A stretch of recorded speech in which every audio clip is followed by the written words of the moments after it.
Hello everybody, welcome to Coco's Crochet. I'm Litsa. Today is Sunday the 16th of June 2024. It's a glorious day here in Sydney, Australia. The sun is finally shining. It is cold and it is windy, but it is a glorious day, as I said, compared to yesterday, which was thunderstorming, raining, wet, cold and miserable. So I thought it'd be a great opportunity to come and hang out with you. And today is going to be all about Yarn of the Month, and it is our episode number 2. So with this little mini series, I'll be bringing to you a few yarns that are new to me and possibly to you as well, and also some yarns in my stash or something that I see in the shops and just have to pick up and share with you. So that way I can tell you a little bit about the yarn in case you're interested in maybe purchasing it for yourself. And this way I'll get to share my opinions, my humble opinions with you, show you some makes that I've made with the yarn, and also let you know what my thoughts on are, if whether I would purchase it again, because my ultimate goal is that if I do like some of these new yarns, if and when they do come on sale, if I've enjoyed working with them, I will definitely be buying some more. But I don't want to just dive in and buy them when they're on sale just for the sake of buying them without having tried them. So that was the whole idea behind this little mini series. So thank you again for joining me. Episode 1 was a lot of fun, so I hope you enjoy this episode just as much. Now, I will go through, as I said, all the stats, show you what I've made with it and what my thoughts are. I do have my clipboard and marker because I will be referring to some of the notes because I want to give you as accurate as information as I can, so that way you can make a decision for yourself. So let's get started. Now, this month's yarn is again predominantly you can buy it in the southern hemisphere. So, by saying that, I usually refer to Australia and New Zealand because it is a yarn from the Shorn Sheep range, and it is a yarn that is readily available at our Big W stores. Now, I have gone online and I think you can buy it on Marketplace and places like that. But unfortunately, I don't think it's worldwide at this stage. But I will let you know about a yarn that I feel is very comparable or very similar to it. So let me just show you the little ball band, and then I'll talk to you about the yarn and its, properties and how I applied it. So this is the name of the yarn here, Cordella. And I will bring up the website, the Shorn website, to show you the colour range. Now, there are only the colourways. There's only 5 of them, but they are all beautiful. And I'll show you the one that I'm using in just a moment. I really should have brought this up earlier, but that's okay. I'll bring it up for you now. And as I said, there are only 5 colourways in this range here. There they are there, guys. Absolutely beautiful. Now, I will be highlighting this one for you today, and I'll talk to you about it in a minute. Now, they do have a free pattern that you can apply to this yarn, but it's a knitted pattern. I'm a crocheter, as you know. I haven't really dabbled very much in knitting, but if you enjoy crocheting, you can go on, and the pattern that they actually have is a knitted slouchy beanie. So you can see how that works up. But again, only 5 colours to choose from, which isn't horrible, but it does limit you a little bit. Now, so let me just show you here. This is the one that I used, and I will be showing you a little swatch and talk to you about the different stitches and, how they work up with this yarn. So each one of these little balls is 100% polyester, and it only has 100 grams, which equates to 100 meters. So it is a bulky weight yarn, like a number 5 weight yarn, I'd say. And the 100 grams equates to 3.5 ounces or 110 yards for the 100 meters.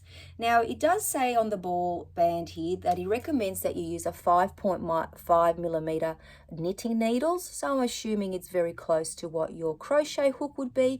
And over here, you can see that they've got a very handy little gauge swatch guide so that you can work out what your tension is. Truth be told, guys, I don't usually do one of those, but I can kind of tell when I'm starting to crochet if I need to go up a hook size or not. And sometimes you just learn at the end of the project, don't you, that you should have gone up or down.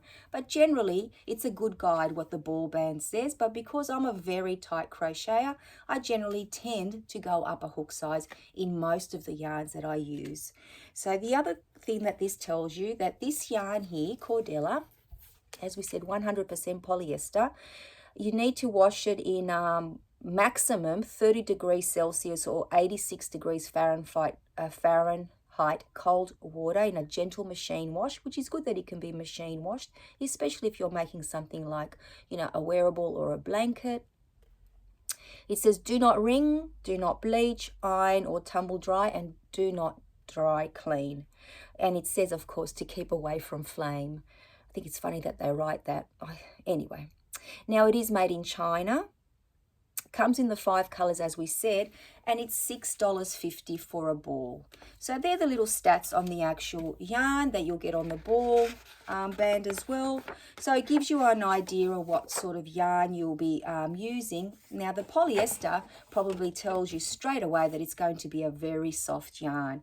And let me tell you that that is very, very true. It's got a very silky texture and a little bit bumpy, and I'll show you why. Now, because of that, so I'll show you inside what the yarn looks like, and because of the way that it's put together, it is a little bit bumpy to the touch as well, but at the same time it's super silky and smooth. It's just a weird texture that I really had to get my head around.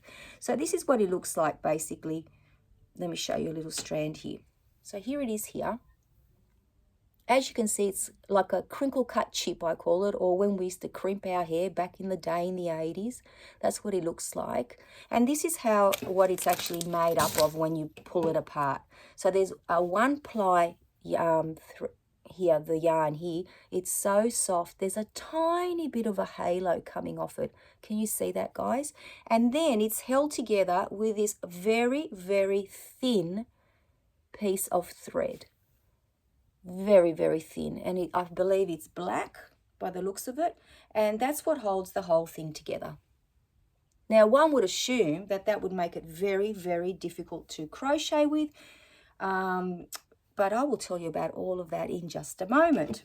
So the thickness of the yarn is quite uniform throughout, but it does have some areas where this yarn, the thicker one, so not the thread, the yarn is a little bit thicker, but it doesn't qualify, I don't think, for a roving style yarn, because I've worked with roving style yarn, and it is wound the same way with some sort of thread or a thinner strand of yarn, but you can really see the difference in the thickness of the yarn along the way. This has a very slight variation in just some areas. I found that to be so I thought I would mention that as well. Now, the other thing I need to tell you is that the yarn just glides off your hook. It is amazing. I used both a metal hook and a plastic hook, and I'll show you those in a minute and the reason why. And you just crochet so fast. I just couldn't keep up with myself, which was awesome. But if you don't like that feeling, I have read that you can slow down your crochet by using, I guess in your knitting, if you use bamboo hooks. So that is something to keep in mind. But in my case, I absolutely love that fact, and I certainly did not want to be slowing down. I thought I might have a bamboo hook somewhere in the house, but not the sizes that I needed, so I didn't bother to try that. I'm so sorry if that upsets you. I hope it doesn't. Now, on the website, as I said, you get to, have a free pattern if you wish, but, you can imagine that with a crochet hook, you could do something quite, similar, which, of course, I'm a crocheter, and that's what I've done.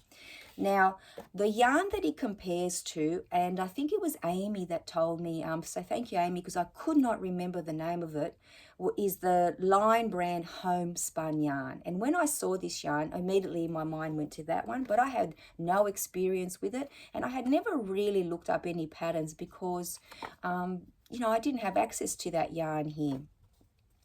So basically it is they say, so you can hear the similarities, that it's a number 5 weight yarn or a bulky or chunky weight, 170 grams or 169 meters for their ball, their normal balls. I think nowadays it comes in a cake as well, and I think I might have seen it of late in Spotlight, but please don't quote me on that. And the balls, the original balls that this came in, like a ball or a skein, 6 ounces, there's some fluff on my nose, or 185 yards. So in actual fact, they have bigger balls in the homespun and more yardage, obviously. Now, the difference with the like the yarn, they say that they're 98% acrylic and 2% polyester. So there's a huge difference in fiber as well, by the looks of it. They say that you can machine wash theirs and dry it. So 40 degrees Celsius or 105 degrees Fahrenheit max. So, you know, the yarns, although they look very similar, and you can compare them in that way, and maybe what you produce with them, their qualities are very, you know, a little bit different. You know, they do say do not iron, and a lot of people, I guess, might have thought that if you try to iron it, you'll get the crinkles out, but they say you can't get them out, so don't try that.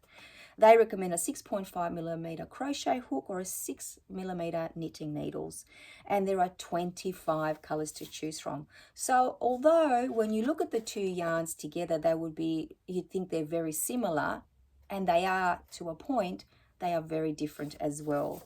Now, oh yes, and on the website, Online Brands website for homespun yarn, it says that you can make shawls to sweaters to throws. This yarn can't be beat for softness and sheer touchability. Now, I don't know if I've actually touched homespun yarn, and I'm not sure if I've got any in the house, because I have been very lucky to be gifted some yarn from our beautiful yarny friends in Happy Mail. So I really should go and have a look at that, because it kind of rings a bell, but I don't want to say that I have touched it. So that's it, guys. The homespun to me is the closest thing to the Cordella yarn. Now, without actually having worked with it, I can't say 100% that they would perform the same way, but I will tell you about my experience now with this yarn here. And then I'll go to show you the projects that I made. So here is my little swatch here, guys. I thought that I would show you. Have I got it? No. So here it is here. Now, I was very, very pleasantly surprised with this yarn, because I really didn't think that it would perform the way it has.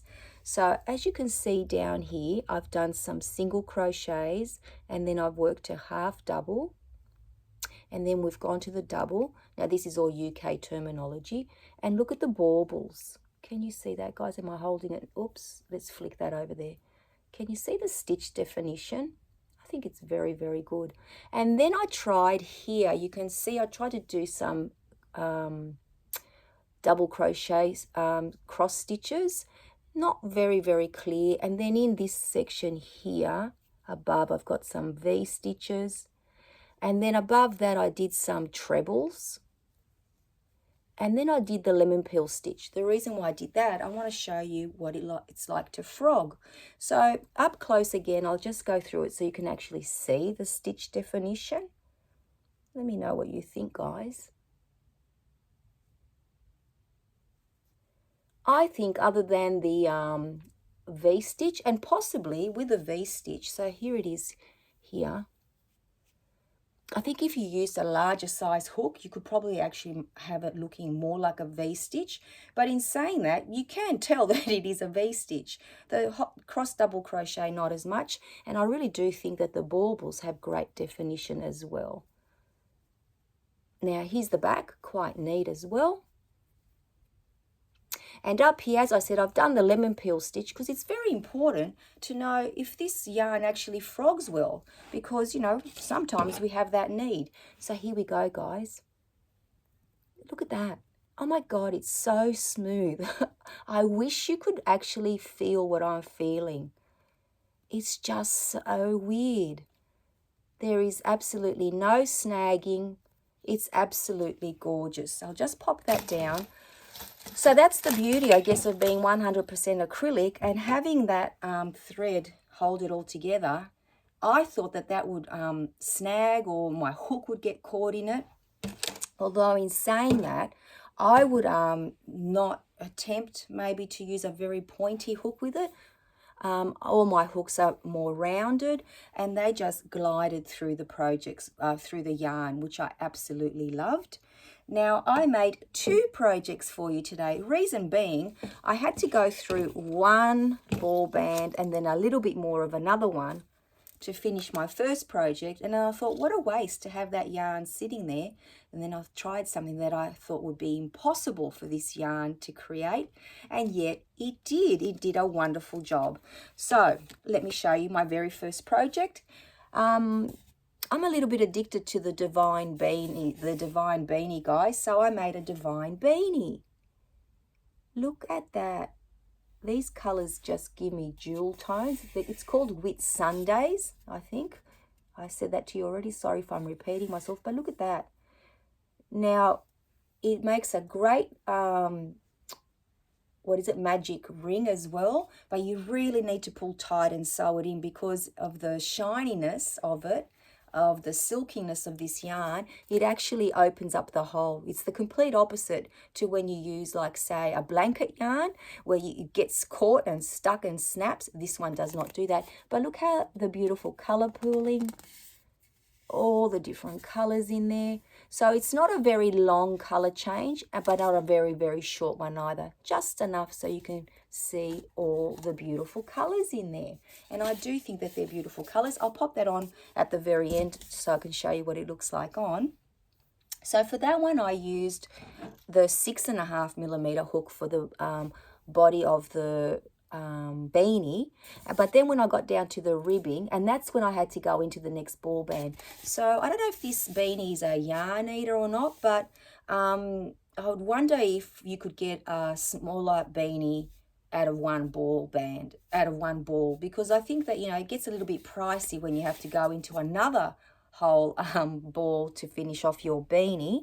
But for the this part here, the brim or the ribbing, I used a 5.5mm hook because the pattern tells you to go down a hook size to do that. So instead of using the recommended 5.5mm hook, I used a 6.5mm recommended size on the ball band, and then a 5.5mm to finish it off. But for the swatch, I did use a 5.5mm hook because I wanted to see how it worked up with a recommended hook size. So that's that one. And then I thought, I wonder how this would perform in amigurumi. So I made a little snake. The reason why I made a little snake, and he is very, very cute, is because I could use as much yarn as I had left without worrying that I would run out of yarn. Now, if you listen closely, you can hear he has a rattle in his tail.